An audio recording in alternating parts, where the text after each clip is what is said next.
नमस्कार, मैं रजनीश कुमार, पीएम श्री उच्च प्राथमिक विद्यालय ढोंढा विकास क्षेत्र पवासा जनपद संबल में कार्यरत हूँ।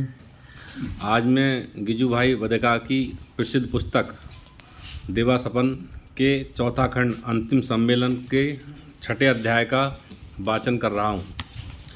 वार्षिक परीक्षा निकट आई। मैं अपने ढंग से विद्यार्थियों से परीक्षा की तैयारी करने लगा। विद्यार्थी बड़े उत्साह से तैयार होकर मुझे विश्वास था कि मेरे विद्यार्थी परीक्षा में अवश्य सफल होंगे। परीक्षा का दिन आया। अधिकारी महोदय ने सब कक्षाओं की परीक्षा ले ली। आज मेरी कक्षा की बारी थी। हमारी शर्त के अनुसार स्वयं उन्हीं को परीक्षा लेनी थी। उन्होंने हंसकर कहा, लक्ष्मी शंकर जी, मैं तुम्हारी इस कक्षा की परीक्षा ना लूँगा। तुम्हारी कक्षा के सब छात्रों को मैं ऊपर की कक्षा में चढ़ाता हूँ। मैंने कहा, जी नहीं, ये नहीं हो सकेगा। ऐसा करने से मेरे कुछ विद्यार्थियों के साथ न्याय ना होगा। डायरेक्टर साहब ने पूछा, यानी उनके साथ अन्याय होगा? मैंने कहा, जी हाँ, जो चढ़ाने लायक नहीं हैं उन्हें मैं ऊपर नहीं चढ़ा सकता।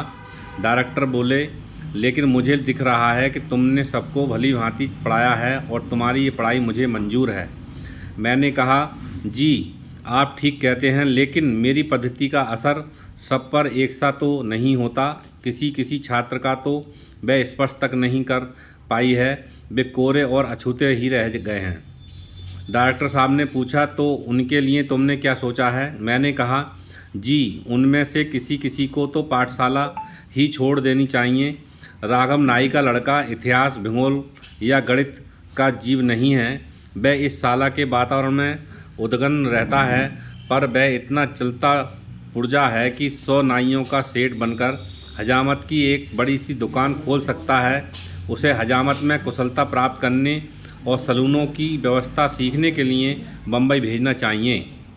डायरेक्टर साहब ने कहा, अच्छा, और कौन कौन हैं जो पाठशाला के लिए अयोग्य हैं? मैंने कहा, जी वे पाठशाला के लिए अयोग्य नहीं हैं, बल्कि पाठशाला उनके लिए अयोग्य है। जिस काम के वे लायक हैं, शाला उन्हें वह काम सिखाती नहीं।